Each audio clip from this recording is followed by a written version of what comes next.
Aux États-Unis d'Amérique, voici une jeune Africaine qui a obtenu sa graduation, mais les encadreurs refusent de citer son nom à cause de sa couleur de peau.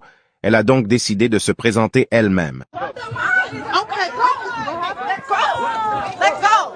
You didn't let me get my moment, so I want to say my name is Khadijata Diallo, and I'm graduating today. I don't like how you snatched the mic out of my hand, so today is going to be all about me. Oh.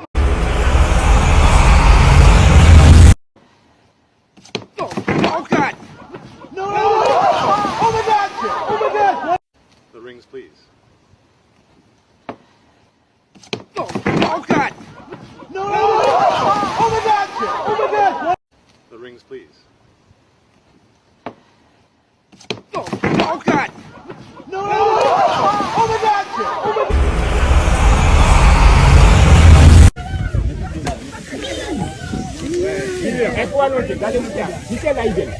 Venez prendre des photos, c'est là,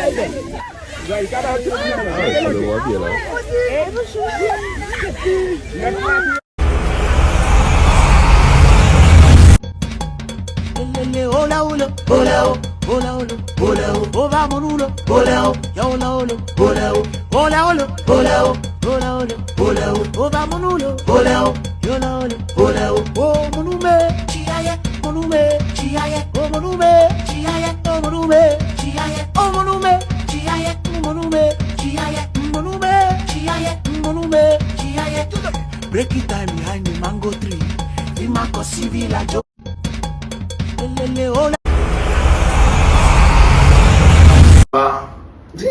La sœur Lina dit boule à zéro. Moi je suis pasteur 2.0. Voilà les télé-antillais. Hein? Qu'est-ce que ça veut dire à Jean-François? Ah, mais pasteur, on aime notre pasteur, il est magnifique, c'est 2.0. Voilà, mais tu lui dis arrêter de m'embêter parce que des fois. Oui, il faut arrêter, parce que quand tu as notre pasteur, il ne faut pas l'embêter. Hein. Ouais. Nous n'aimons pas ça. On n'aime pas ça, nous. En tout cas, merci pour l'émission qui est vraiment très instructive et qui apporte beaucoup pour les Martiniquais. Oui. Donc, voilà. Super. Ok. Alors. Ce que je sais et qui est sûr, Dieu vous attend et il veut parler à chacun de vous. N'ayez pas peur de l'écouter et de lui parler, donc de prier. Moi, personnellement, vous savez que j'aime le foot. C'est ma passion. C'est tellement important pour moi. Et j'aimerais vous dire, moi aussi, que j'aime Jésus. Je suis reconnaissant à Dieu et à Jésus, car il a fait et continue de faire de grandes choses dans ma vie. Déjà, Jésus me donne un sens à ma vie. Je sais qui je suis, je sais où je vais, j'ai confiance en lui. Aussi, il s'est fait proche de moi. Il est présent dans les bons comme dans les mauvais jours. Comme vous, j'ai besoin de sa présence. J'ai besoin de lui parler, de lire sa parole, de l'écouter et aussi de lui demander pardon régulièrement.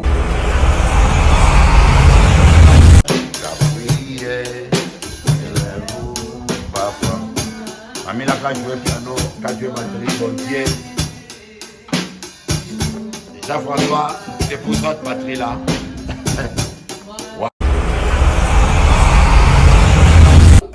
C'est la sœur Lina. Et qui a dit bonjour à Jean-François. Bonjour à Jean-François. Bonjour à Jean-François. Jean-François, la boule à zéro. Boule à zéro. Je comprends Jean-François. Jean-François, on est avec Juliette. Elle nous suit. Toujours sur Télé-Antilles. Toujours. Alors que tu dis à Jean-François, pour moi, il n'est pas gentil avec moi. Hein? Parfois il n'est pas gentil. Jean-François, tu vois, il faut poser des questions gentilles. Il faut être gentil avec moi parce que sinon, un jour à Guadeloupe, on va te manger ici. Est-ce que tu aimes Télé-Antilles? Qu'est-ce que tu aimes dans Télé-Antilles? Surtout te regarder. Je ne sais pas pourquoi, je ne sais pas, mais il faut que je vois. Il faut que tu vois. Ah oui, tout le temps, je cherche. Ah. On est à Capesterre-Belle-Eau. À bientôt.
Dieu est comparable à l'amour.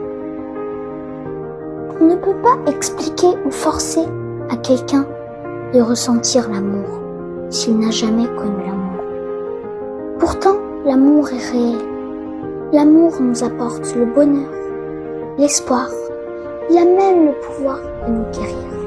La présence de Dieu, tout comme l'amour, nous comble de tout. Dieu est l'amour. Beaucoup de chrétiens ont soif de la bénédiction. On a soif de la guérison. La bénédiction n'est pas une mauvaise chose. La guérison n'est pas une mauvaise chose. Rappelez-vous du fils prodigue. Le fils prodigue aimait plus l'héritage que le père. Amen. Et lorsque le père lui a donné son héritage, il a quitté la maison. Amen. Il y a beaucoup de chrétiens comme ça. Ils aiment plus la bénédiction de Dieu que la présence de Dieu. Et lorsque Dieu résout leurs problèmes, on ne le voit plus à l'église. Si Apaka béni aujourd'hui, il faut que son cœur change. Je veux le sauver. Tant qu'il aime le bien matériel plus que moi, je ne vais pas résoudre son problème. J'attends que son cœur change. Quand son cœur va changer complètement, je vais le bénir.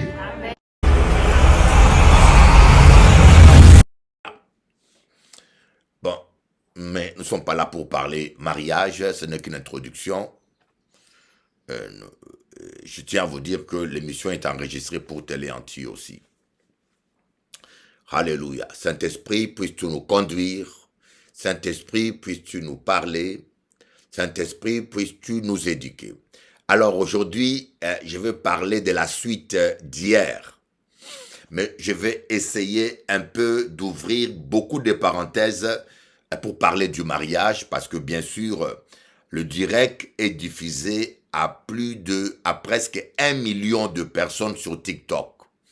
Et ma page TikTok s'intitule « Mariage heureux ». Mariage heureux, ça veut dire que presque 1 million de personnes, je ne peux pas les ignorer, vont suivre cette émission pour écouter quelque chose sur le mariage. Bon, là, c'est une émission spirituelle où je parle de la parole de Dieu. Mais je vais essayer un peu d'ouvrir des brèches sur le mariage.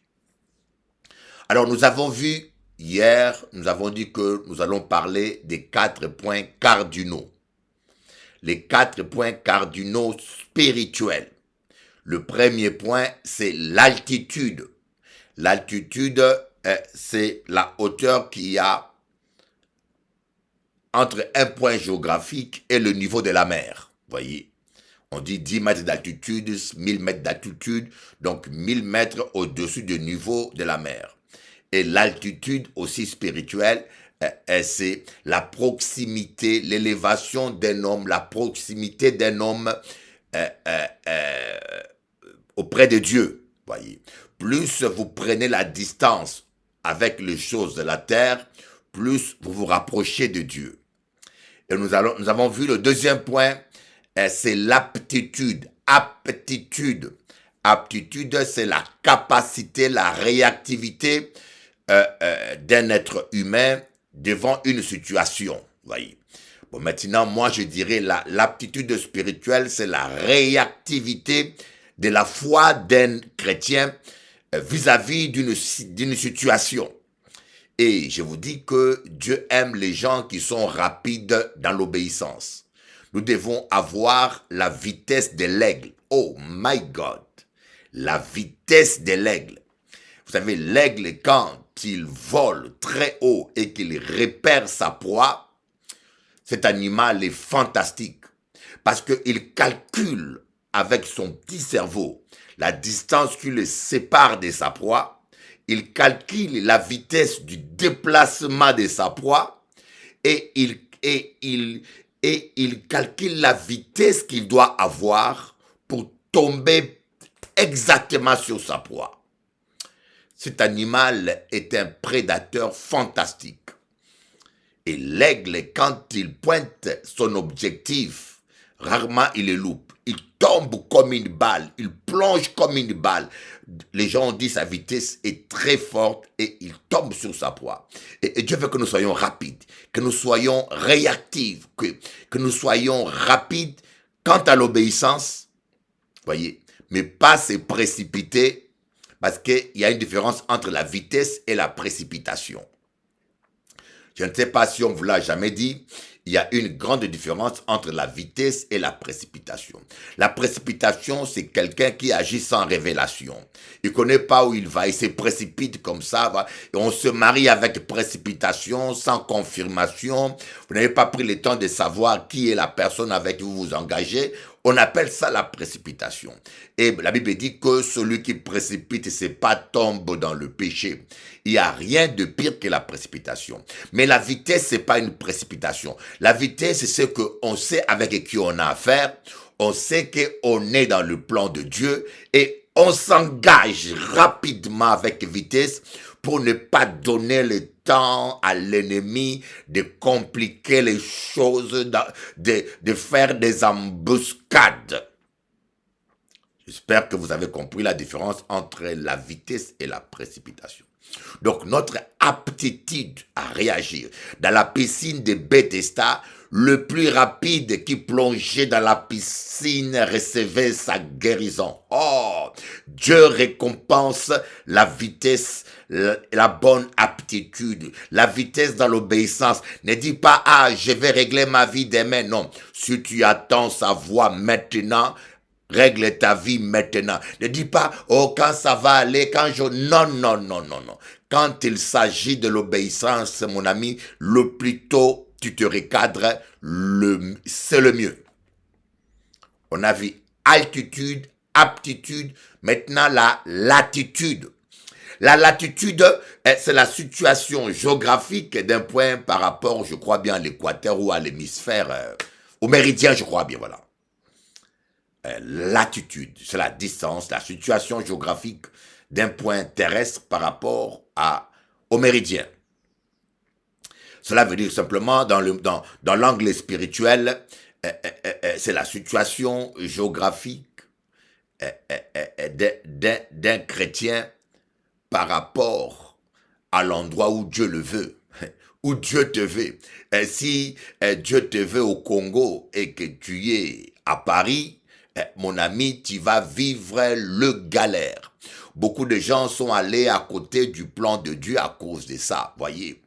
Beaucoup même des serviteurs de Dieu aujourd'hui font l'immigration, suivent le courant de l'immigration. Certains pasteurs sont morts dans la mer Méditerranée. Croyez-moi, c'est de quoi je vous parle. Certains pasteurs, oh my God, je me rappelle lorsque le Saint-Esprit m'a parlé d'un ami à moi, qui est le pasteur Freddy. Je ne donnerai pas son nom, je donne son prénom. Le pasteur Freddy, c'est un jeune homme que j'ai soutenu dans le ministère et qui a eu un grand ministère ici à Paris, en Guadeloupe, et maintenant qui est à Paris. Une nuit que je dormais, le Saint-Esprit est venu me parler de lui. Je ne pensais même pas à lui. Le Saint-Esprit m'a dit que Dieu l'a appelé au Gabon. Moi, je savais qu'il était congolais, 100%. Mon Congo. Et pourtant, quand Dieu parle, c'est terrible. Dieu m'a dit non, je l'ai appelé à travailler au Gabon. Son ministère doit être au Gabon. Et Dieu m'a enlevé en esprit. Je l'ai vu au Gabon. Il prospérait. Il avait un ministère puissant. Et le matin, je l'appelle. Je dis, mais Freddy, excuse-moi, mais tu n'es pas appelé à Paris. Dieu te veut au Gabon. Qu'il me pardonne s'il m'écoute. Et moi, quand Dieu me parle, il me parle. Il m'a dit, oui, c'est vrai. Mon père est gabonais. Bien aimé, je ne savais même pas que son père était gabonais. Je ne savais même pas que son père... Je ne pouvais même pas m'imaginer que son père était gabonais. Mais je vous dis, le monsieur n'a jamais exécuté. Il est toujours à Paris. C'est son problème. Voyez, des fois, nous ne sommes pas là où Dieu nous veut. Nous ne sommes pas à l'endroit que Dieu nous veut. Voyez, des fois, nous cherchons un endroit confortable. Nous cherchons, des fois, nous les chrétiens, on devient comme des hyènes, des opportunistes. Des opportunistes, des hyènes. Oui. Moi, je me rappelle, vous savez, moi, je suis un grand-père, spirituellement, voyez. Stéphane, c'est pas moi qui l'amène à l'évangile, hein. Il a connu le Seigneur avant, mais c'est comme un fils pour moi. Et j'ai entendu des gens me dire, ah, Bishop Eli, quelqu'un à Paris qui m'a dit, Bishop Eli, tu es très connu en Martinique maintenant. Partout où je vais, on me demande sur toi. Fais une église en Martinique. Je vous avoue, c'est pas ce que Dieu m'a dit. Et après, voyez, j'arrive en Martinique, un frère me dit, Bishop Eli, fais une église. Je dis jamais. Ce n'est pas ce que Dieu m'a dit. Je ne suis pas un opportuniste. Je ne suis pas un opportuniste. Je suis grand-père. Mon fils, je suis fier de mon fils, Stéphane. Je vous l'ai dit, il fait ma fierté. Il fait ma fierté. Partout où je vais, je dis, ah, mon fils Stéphane est là. Il a, je crois maintenant, c'est l'une des plus grandes églises. J'ai d'autres enfants, mais c'est le seul qui m'honore. J'ai des enfants ici à Paris, en Guadeloupe, en Martinique, au Togo, au Congo même. Mais c'est le seul qui m'honore. Et je le bénis.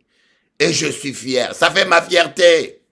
Partout où je vais, je dis, ah, mon fils est là-bas. Vous voyez, ça fait ma fierté. Je ne sais pas comment les pasteurs aujourd'hui, vous n'avez pas d'éthique, vous n'avez plus de moralité, vous devenez des opportunistes. Dieu m'a dit non. Dieu m'avait parlé, Dieu m'a dit, travaille avec ton fils, comme ça en songe. D'ailleurs, je ne sais pas s'il se rappelle. Dieu m'avait dit. Moi, je ne cherche pas de langage. Voyez. Et je n'ai jamais trahi toute ma vie. Et je vous dis devant Dieu, je n'ai jamais trahi. Je n'ai jamais trahi. Vous comprenez? C'est ça un homme de Dieu. Vous devez être un homme droit, un homme honnête. Moi, je suis fidèle dans l'amitié. Et puis, je vous dis, je ne peux pas trahir ces garçons parce que c'est le seul qui m'a honoré. Si je le trahis, je suis maudit. Ah oui, je suis maudit. Dieu ne me pardonnera pas ça. La trahison, quand vous êtes un traître, vous écoutez, vous êtes en train de vous tirer une balle dans le pied vous-même. Quand vous êtes un traître, vous êtes en train de vous tirer une balle dans le... Attends, pour moi, c'est comme ma famille. Sa mère Nadine, c'est ma meilleure amie. C'est l'une de mes meilleures amies, sa mère Nadine. Je l'aime tellement. Et Serge, son mari, et c'est mon ami. J'aime cette famille-là, mais vous avez su quelqu'un, je ne sais pas comment les gens arrivent à trahir.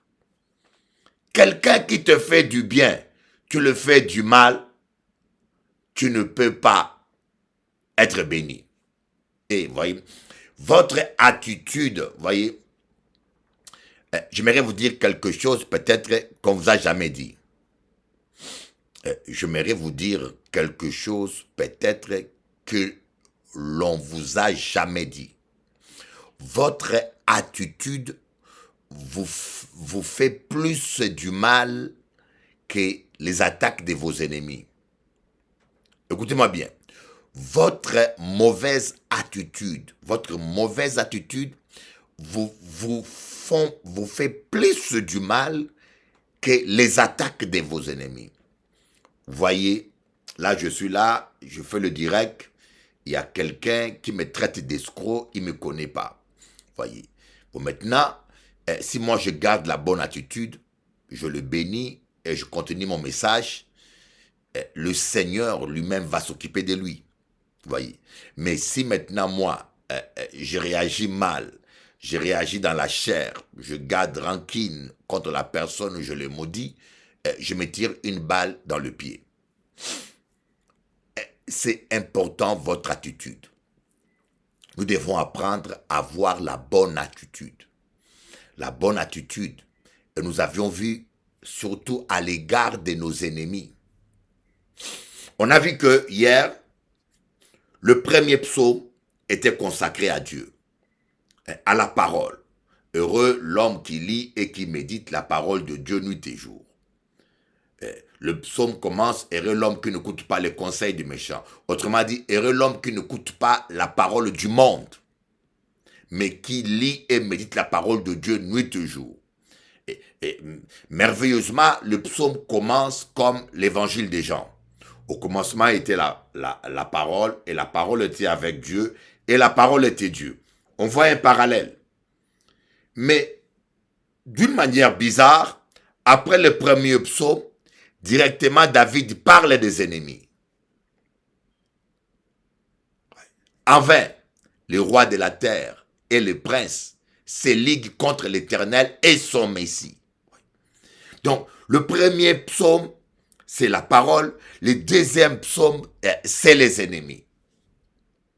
Voyez, parce que les ennemis, vous ne pouvez pas vivre sur terre sans ennemis. Si vous n'avez pas des ennemis, c'est que vous avez un problème. Écoutez bien, j'aimerais vous dire, si vous n'avez pas des ennemis, vous avez un problème. Si personne n'est jaloux de vous, c'est que vous n'avez rien de bon en vous. Vous n'avez rien de bon en vous. Voyez, si vous voulez que personne ne soit jaloux de vous, devenez nul, voyez, devenez nul, marchez pieds nus, personne ne va vous jalouser. Mais si vous avez quelque chose de bon en vous, sachez que les gens vont vous jalouser. Alors, on a vu que c'est pas normal que des chrétiens se plaignent de l'adversité. Jésus-Christ a dit, personne n'est plus grand que son maître. Il suffit aux disciples d'être traités comme son maître. Si ils ont appelé Jésus Belzébuth, à combien plus forte raison les gens de ses disciples? Lui, le maître, on l'a déshabillé, on l'a traité de Belzébuth. Alors, mais pourquoi toi, tu te plains? Ah, les gens ne m'aiment pas. Ah, les gens ne m'apprécient pas. Lui-même, le maître Jésus, il était encore un bébé quand Hérode était déchaîné pour le détruire. Et on a vu que Moïse était un type prophétique, un type du ministère prophétique de Jésus-Christ. Il n'y a aucun prophète qui symbolise aussi parfaitement dans l'Ancien Testament le ministère prophétique de Jésus. Voyez. Voilà pourquoi Dieu a dit à Moïse, je vais envoyer un prophète comme toi. Celui qui l'écoutera vivra. Celui qui ne l'écoutera pas mourra. Et là, il parlait du Christ. Donc Moïse était un type de prophète. Mais comme Christ était Dieu, voyez, Dieu a utilisé Moïse dans des miracles de création. Dans le ministère de Moïse, Moïse a créé des mouches, il a créé des sauterelles, il a transformé l'eau en sang. Ce sont des miracles créationnels. Voyez, c'était simplement, cela préfigurait le Créateur qui allait se manifester dans la chair. Remarquez bien, lorsque Dieu avait donné rendez-vous au peuple d'Israël, au mont Sinaï, il leur a dit, préparez-vous pendant 3 jours en jeûne. Lisez la Bible. Ce sont des passages. Ça, c'est un réma que je vous donne. Vous voyez, un réma que je vous donne. Lisez bien la Bible. Dieu a donné rendez-vous après que le peuple soit sorti de l'Égypte. Au mont Sinaï, il voulait parler avec le peuple. Et quand Dieu le Père a commencé à manifester sa présence, la montagne a commencé à trembler. Le peuple a eu peur. Le peuple a dit, non, non, Moïse, toi va monter. Moïse, toi va parler à Dieu et puis tu le rapportes nous. Mais voir ce que nous voyons là, c'est pas possible. Et Moïse est monté. Et Moïse a dit à Dieu, mais le peuple a peur. Ta gloire est trop grande. Alors, ils m'ont envoyé que tu me parles et que moi je le parle. Dieu a dit, ok, je le désire de parler moi-même avec mon peuple. Mais comme ils ont peur, dans l'avenir, j'enverrai un prophète comme toi.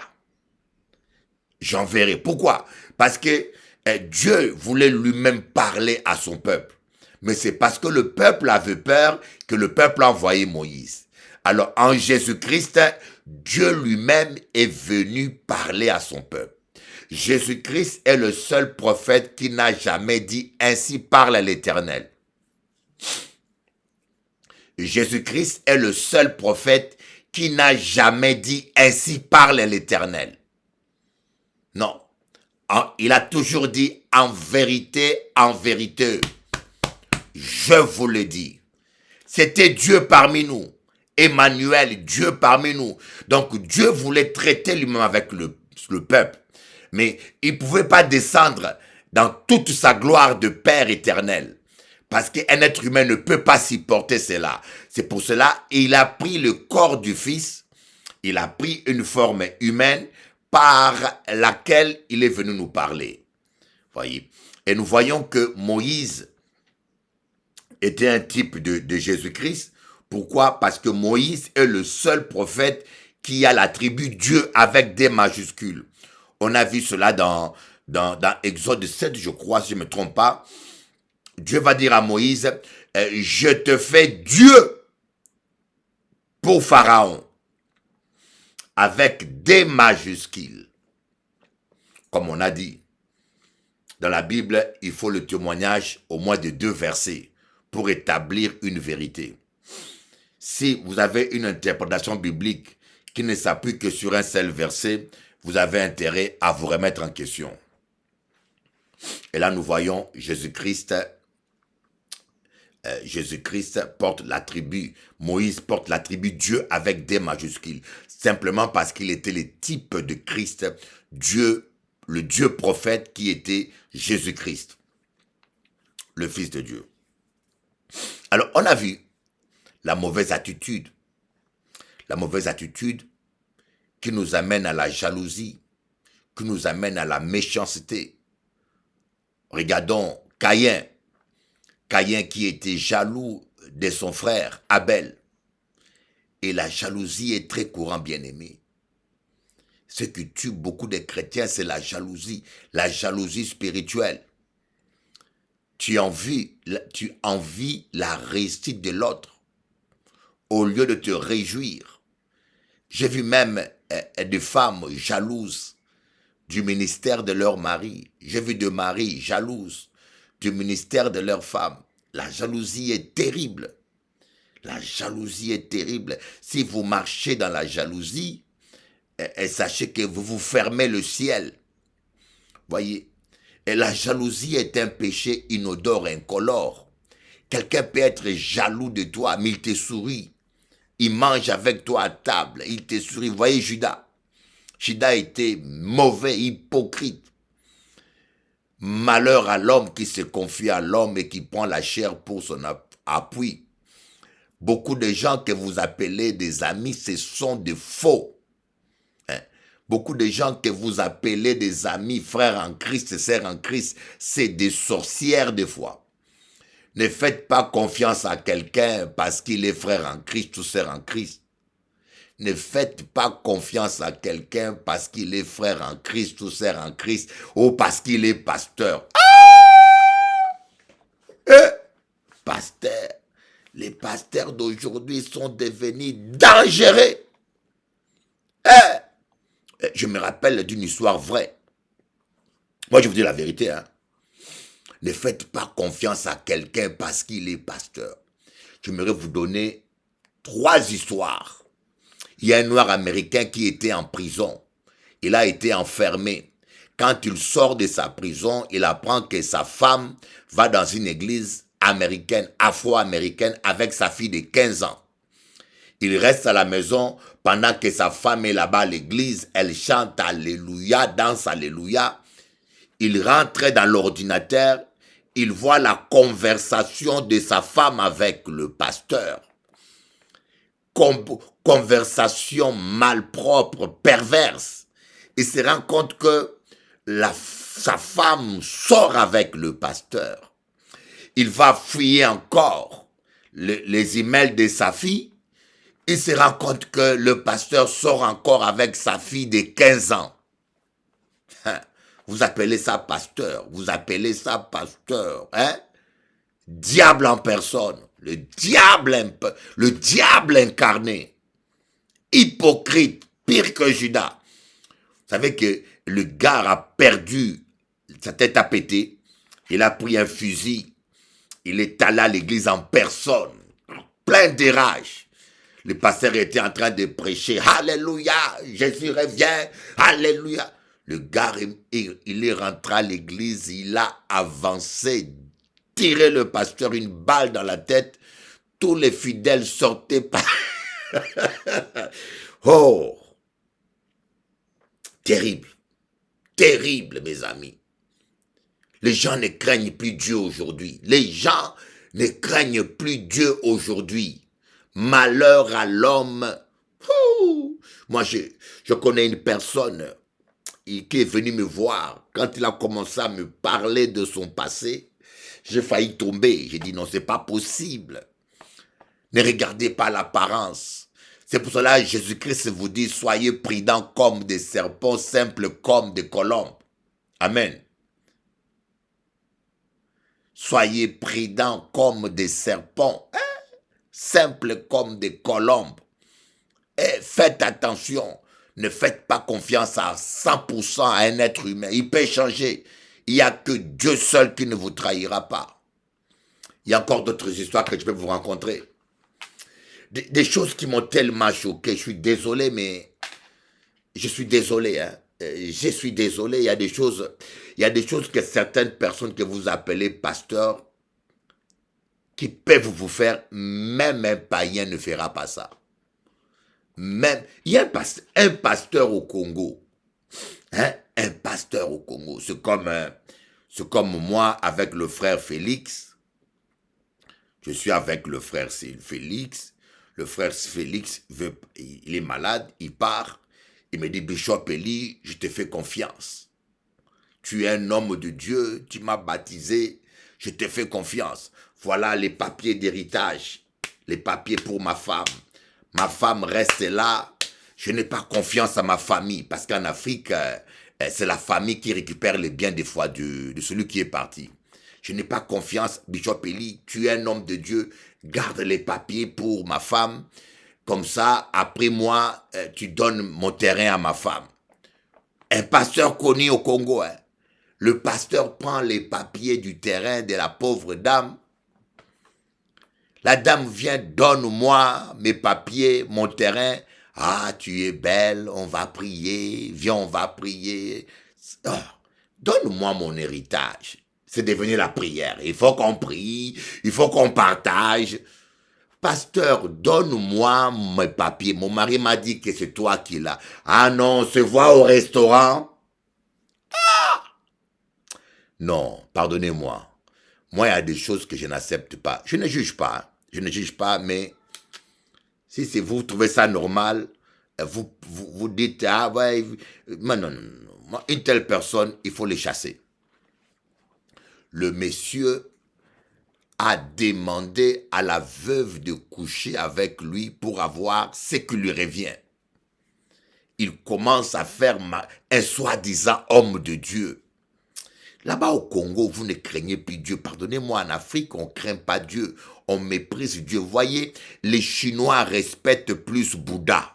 Les musulmans respectent plus Allah.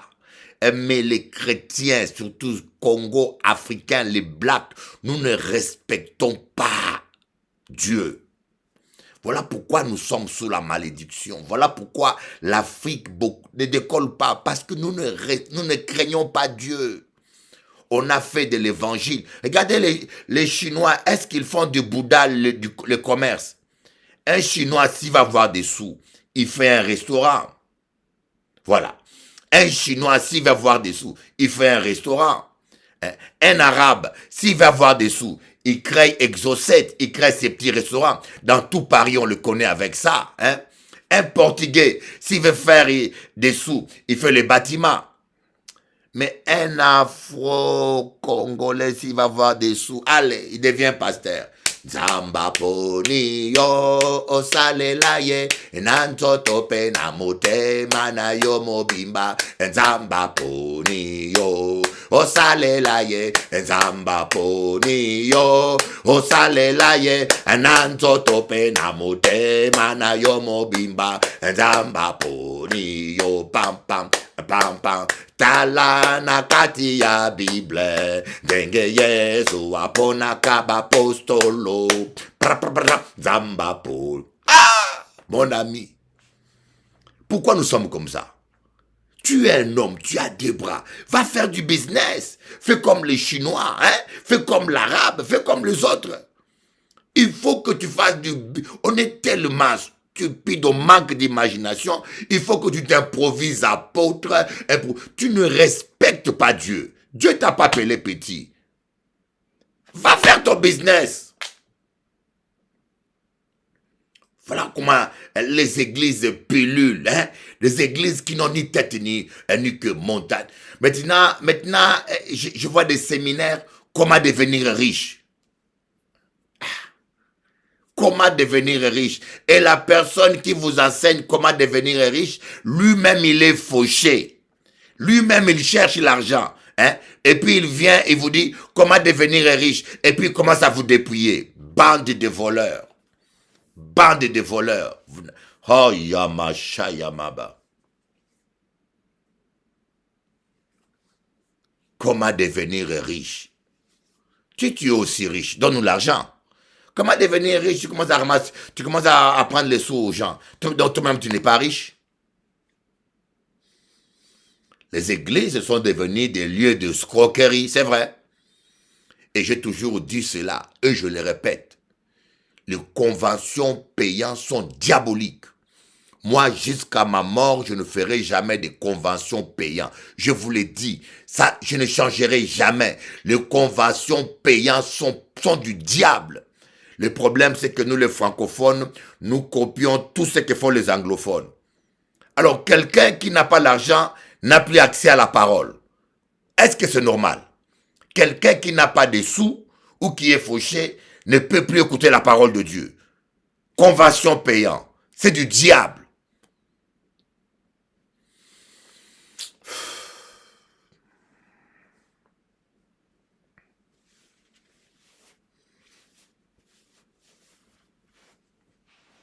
Alors, nous devons garder la bonne attitude. Caïn a eu la mauvaise attitude. Il s'est fermé lui-même le ciel. La jalousie. La jalousie. La jalousie. Même dans une même famille. La jalousie. Regardez Saül. Saül a commencé à combattre David. Le petit David. David vient pour t'aider. Moi, je l'ai vécu. Hein. Je l'ai vécu. Je vous dis, je suis un homme béni. Je vous dis la vérité, je suis un homme béni. Et Dieu connaît mon cœur. Partout où je vais, les gens m'aiment. Je vous dis la vérité, partout où je vais, les gens m'aiment. Parce que les gens sentent mon cœur. Vous savez, quand vous êtes bon au fond et que vous êtes sincère, le Saint-Esprit va toucher les gens. Les gens vont toujours vous aimer. Partout où je vais, je peux vous dire. Je voyage très peu, je vais dans peu d'églises. Mais quand je vais dans une église, je mets mes pieds, Dieu me fait grâce.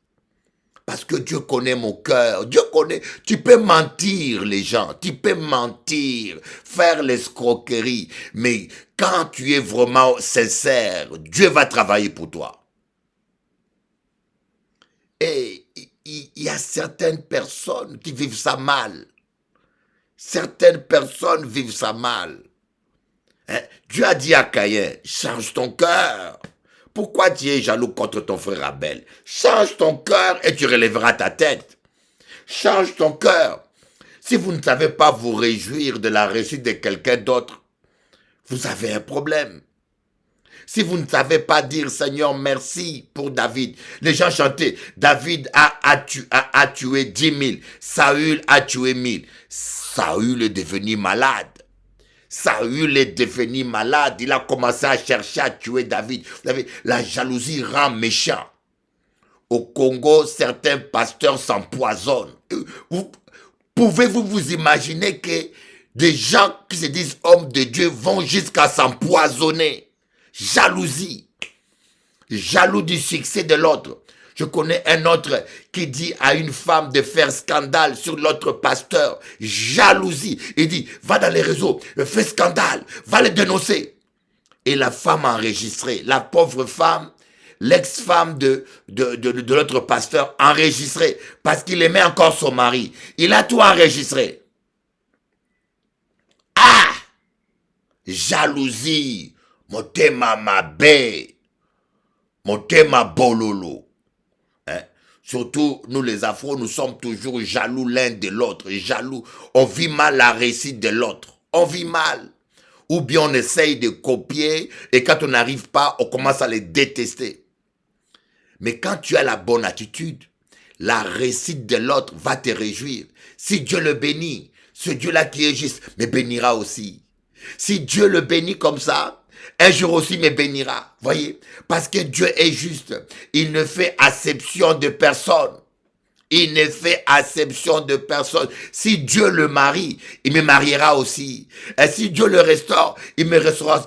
Un enfant de Dieu qui a un bon cœur se réjouit de la réussite des autres. Il voit dans la réussite des autres le présage de sa future réussite. Mais la jalousie, motema mabe, motema nyoka, sorodiongo, makaku. Tala ye motema mabe, motema bindo. Et la jalousie, c'est terrible, mes amis. La jalousie, ça rend méchant. La jalousie vous amène au meurtre. Saül a voulu tuer David. Il a tout fait. Oh my God. Le petit a rien fait. Le petit a rien fait. Or, David était là pour aider Saül. David était là pour aider Saül. Quand vous êtes jaloux, vous allez combattre la personne que Dieu vous envoie pour vous aider. Ayez la bonne attitude. La bonne attitude à l'égard de tes ennemis. Voilà pourquoi, avant de oindre David d'une coupe qui déborde, Dieu a dressé une table devant David en face de ses adversaires pour voir si David allait garder la bonne attitude à l'égard de ses ennemis. Dieu sait que vous aurez des ennemis, ils seront nombreux, les gens qui vont te combattre, qui vont t'envier. Alors Dieu veut se rassurer que toi, tu garderas la bonne attitude. Gardez la bonne attitude. Gardez la bonne attitude. L'attitude de l'amour. Gardez la bonne attitude. Réagissez comme la parole de Dieu le demande. Aimez vos ennemis. Priez pour eux.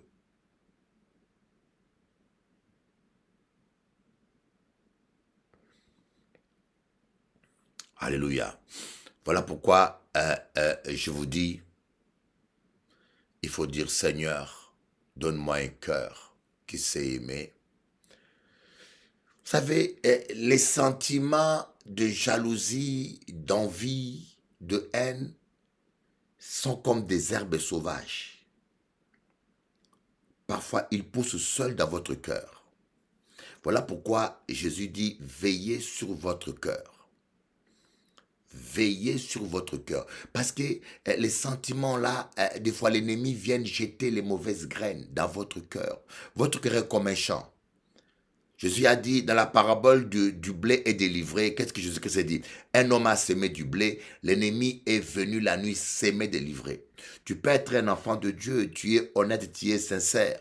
Mais l'ennemi peut venir la nuit dans tes pensées, s'aimer des sentiments d'envie et de jalousie. Maintenant, c'est à toi de ne pas laisser ces choses-là pousser. C'est à toi de dire, Saint-Esprit, enlève ces sentiments-là en moi. Saint-Esprit, apprends-moi à me réjouir de l'autre. Seigneur, apprends-moi à me réjouir du mariage de l'autre. Apprends-moi à me réjouir de la prospérité de l'autre. Voyez? Mais oui, c'est vrai. C'est difficile de prier pour quelqu'un qui vous fait du mal. Mais c'est possible avec le Saint-Esprit. Il faut dire, Saint-Esprit, aide-moi à aimer mes ennemis. Voyez? Je vais vous donner 4 raisons pour lesquelles il faut pardonner. 4 points importants qui vont vous aider à pardonner. Le premier point, dites-vous que 99% des gens qui vous font du mal sont innocents. Ils sont manipulés par les esprits de méchanceté, de jalousie. Voilà pourquoi Christ a dit, Père, pardonne-leur car ils ne savent pas ce qu'ils font. Beaucoup de gens qui font du mal te détestent, te combattent. Ils ne savent même pas pourquoi. C'est le diable qui les manipule. Parce que l'onction qui est en toi les dérange. Deuxième point pour lequel il faut pardonner. toi aussi, tu as blessé les gens. Dans le passé, tu as dû faire du mal aux gens. Dieu t'a pardonné. Alors donne aussi la chance aux autres pour pardonner. Alléluia. Quatrièmement, celui qui t'a fait du mal là, c'est une créature de Dieu. C'est quelqu'un pour qui Christ était mort. Le pardonner, c'est faire plaisir à Dieu. Quand je pardonne à mon ennemi, ça lui fait plaisir. C'est comme si j'ai un fils qui fait du mal à quelqu'un. Et quand la personne pardonne à mon fils, ça me fera plaisir, non? Et de même, celui que tu appelles ton ennemi, c'est une créature pour qui Christ était mort. Qu'il soit sorcier ou sataniste, n'oublie pas que Christ était mort pour lui. Et lui pardonner, c'est plaire à Dieu. Amen. Quatrièmement, pardonner à ses ennemis, c'est se bénir soi-même. C'est demeurer dans l'onction. Je pardonne, même si je n'ai pas envie. Je refuse de haïr. Je refuse de tomber dans le piège parce que je veux demeurer dans l'onction. Parce que je veux garder ma bénédiction. Voici 4 raisons qui vont vous aider à pardonner facilement à vos ennemis. Je crois, voilà.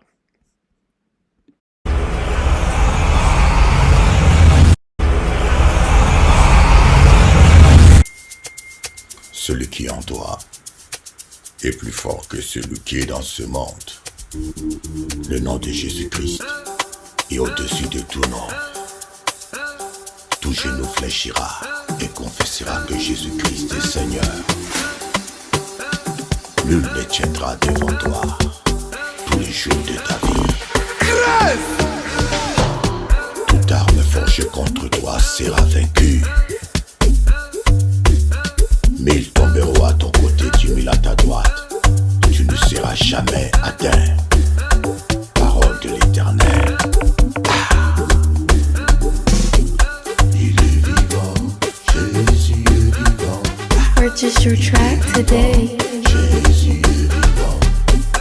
Il a vaincu. Jésus a vaincu. Il a vaincu. Jésus a vaincu. Pas seulement. N'aie pas peur. Pas seulement. Nata. Nata Toki. Nata.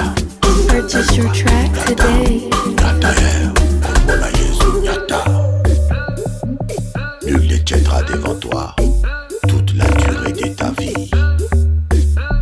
Je vous donne le pouvoir sur toute la puissance de l'ennemi. Rien ne pourra vous nuire.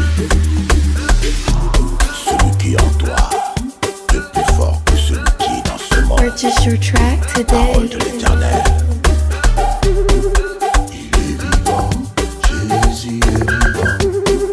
Il est vivant, Jésus est vainqueur.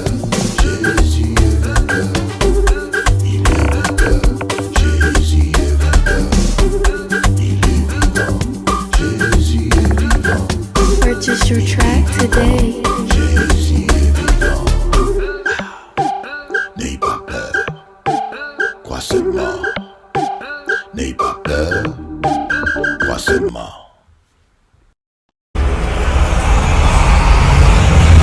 Croyons-nous en un Dieu qu'on ne voit pas. Dieu est comparable à l'amour. On ne peut pas expliquer ou forcer à quelqu'un de ressentir l'amour s'il n'a jamais connu l'amour. Pourtant, l'amour est réel. L'amour nous apporte le bonheur, l'espoir. Il a même le pouvoir de nous guérir. La présence de Dieu, tout comme l'amour, nous comble de tout. Dieu est l'amour.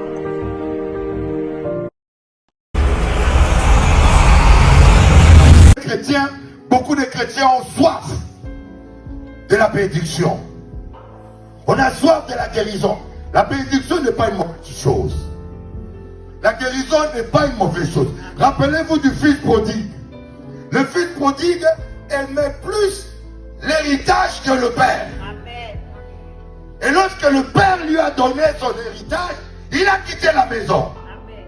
Il y a beaucoup de chrétiens comme ça. Ils aiment plus la bénédiction de Dieu que la présence de Dieu. Et lorsque Dieu résout leurs problèmes, on ne le voit plus à l'église. n'a pas qu'à bénir aujourd'hui. Il faut que son cœur change. Je veux le sauver. Tant qu'il aime le bien matériel plus que moi, je ne veux pas résoudre son problème. J'attends que son cœur change. Quand son cœur va changer complètement, je vais le bénir. Que Jésus est Seigneur, à la gloire de Dieu le Père.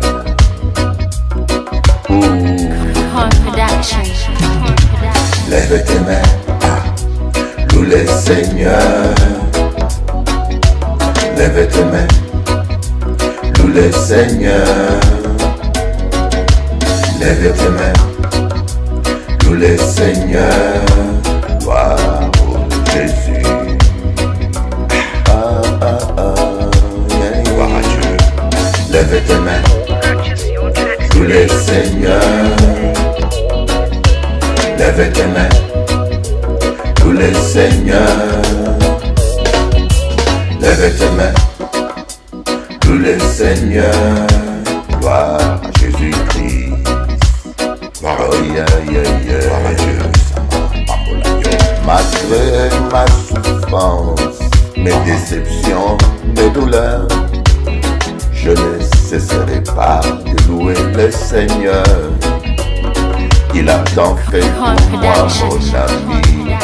Il est tout pour moi et alléluia.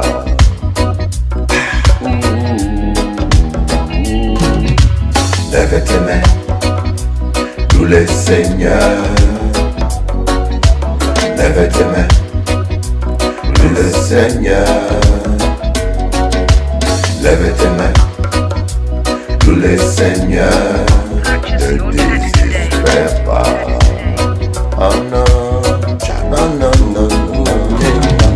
Lève tes mains, loue le Seigneur.